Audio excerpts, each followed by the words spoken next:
여러분들 우리 백범 김구 그러면 잘 아시지만 심산 김창숙은 모르는 분들이 많으세요. 그래서 잠깐 제가 설명을 드리자면 이렇게 생기신 분이세요. 이분이 무슨 일을 했냐면 저희 이제 3.1혁명의 3.1 독립선언서가 있잖아요.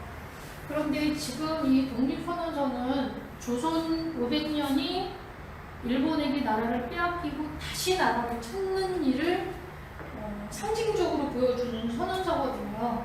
그런데 조선시대를 이끌었던 사상은 뭐였죠?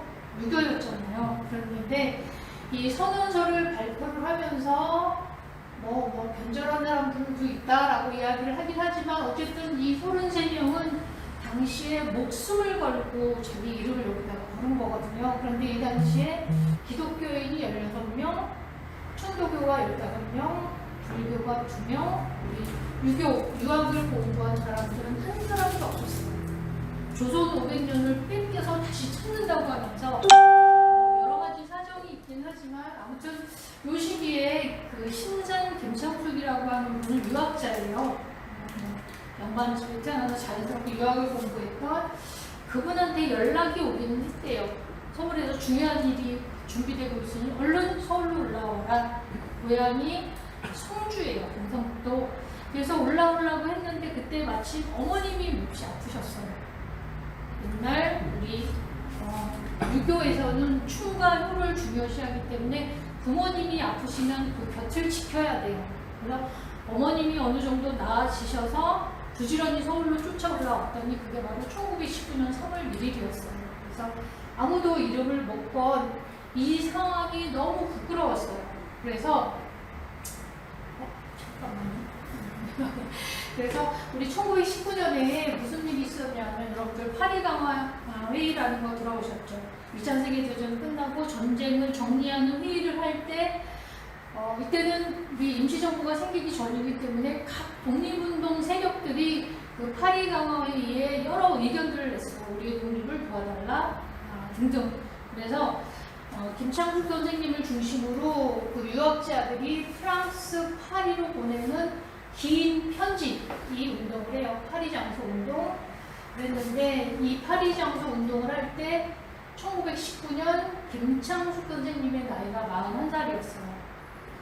우리 공자가 42면 부록, 그 다음에 맹자는 42면 부동신이라고 이야기를 했잖아요.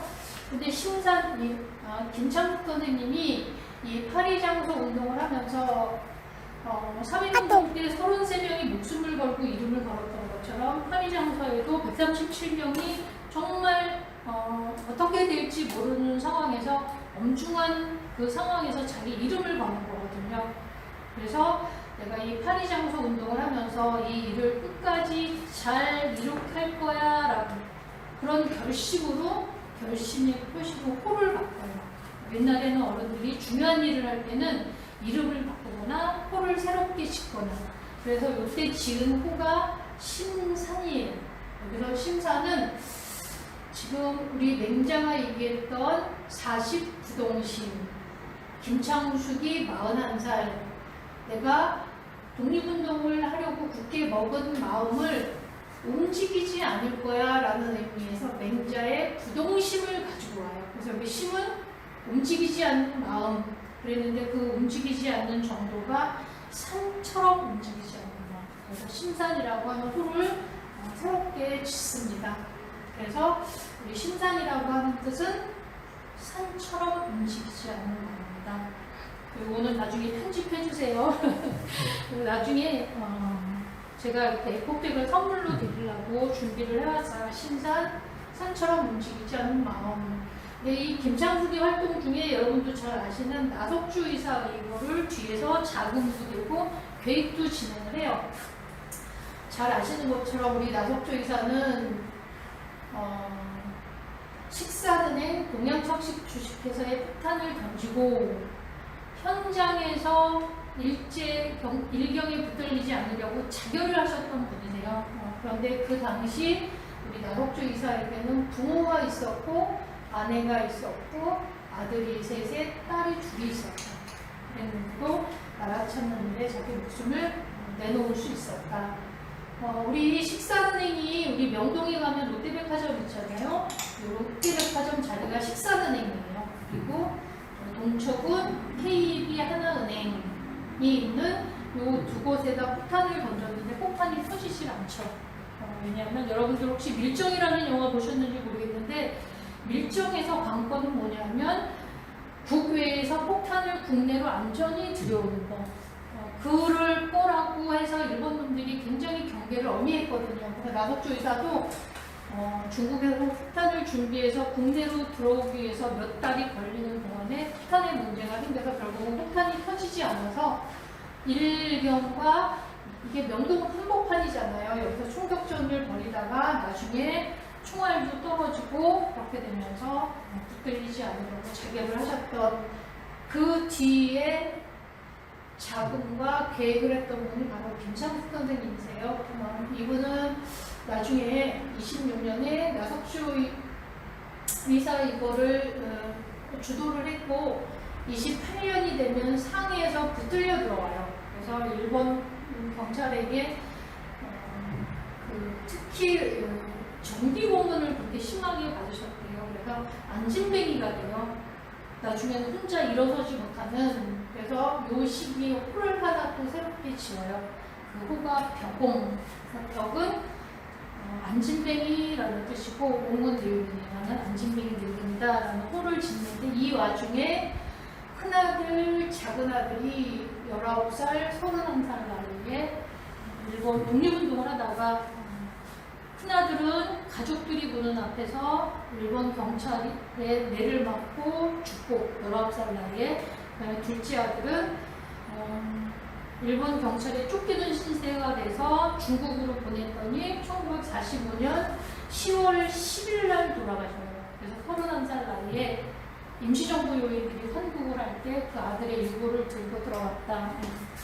그래서 김창숙이라고 하는 분이 그렇게 아주 열렬히 독립운동을 하신 분인데 이분이 결국은 우리가 다시 나라를 찾고 나서는 대학교를 하나 세워요. 그게 뭐냐면 성균관 대학교.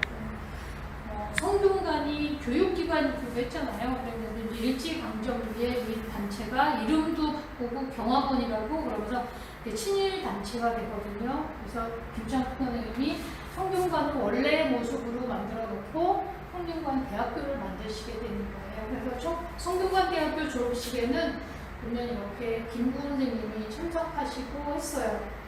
이게 성균관 대학교 졸업식인데 49년 6월 21일 김구는 돌아가시기 4일 전에 학교 졸업식에도 참석을 하셨던 그런 인연이 있으신 분들이에요. 그러다가 또 1952년에는 이승만 대통령이 두 번째 대통령이 되기 위해서 우리 초대 대통령은 국회에서 간접으로 뽑았거든요.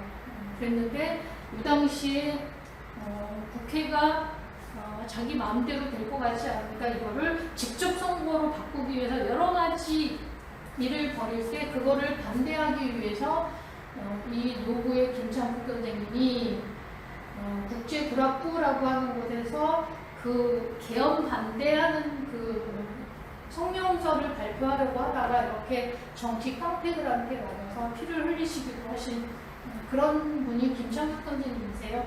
이분을 왜 이렇게 길게 설명을 하냐면 우리 민족문제연구소가 효창원 옆에 있잖아요. 효창원이 운동장에 들어서려고 할 때 그 운동장 세우는 거를 막으려고 노력을 하셨던 분이 바로 또 김창숙 선생님이시기도 해요. 56년에 한번 신호를 했어요.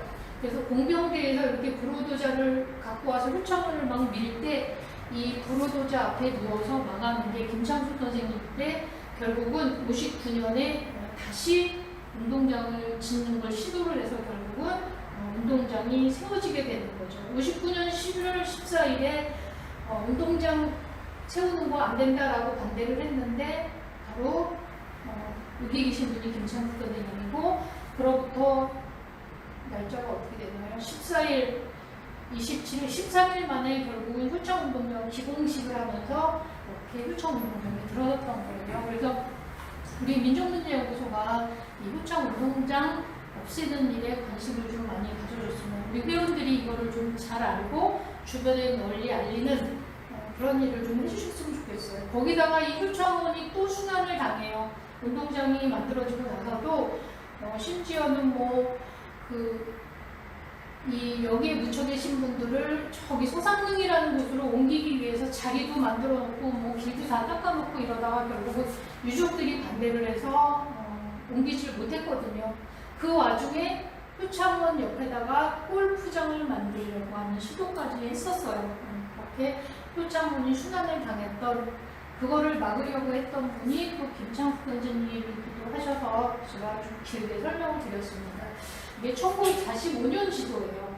비행기에서 찍은 사진인데 여기가 경복궁 그리고 여기가 효창원이에요. 그런데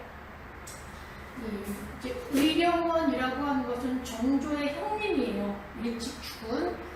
그래서 궁궐 가까이에 이렇게 그 왕족의 무덤을 만들었고 여기 효창원에다가는 우리 정조의 아들인 문효세자가 어린 나이에 죽어서 역시 궁에서 가까운 명당자리를 만들어서 이렇게 효창원을 만들었던 거거든요. 왕족의 무덤이 있어서 효창원. 여기가 세자의 무덤이고 그리고 지금은 여기에 삼이사가 묻혀 계시고요. 이 옆에 보면 임시정부 요인묘역이 있는데 여기는 어떤 자리냐면 이 문효세자를 낳아준 생모가 여기 묻혔었어요.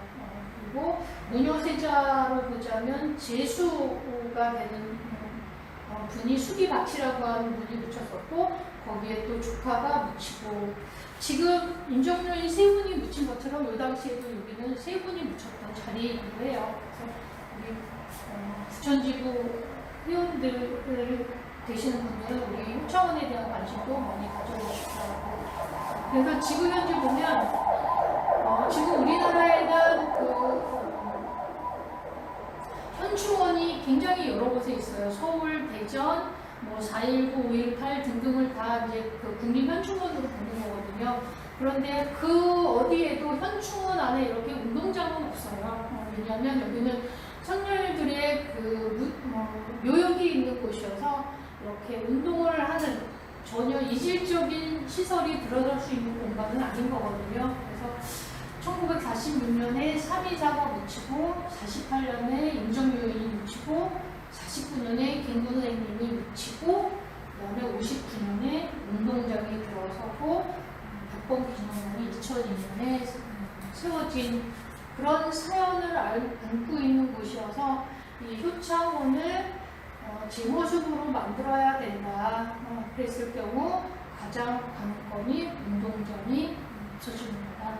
그런 관심을 가져주셨으면 좋겠습니다.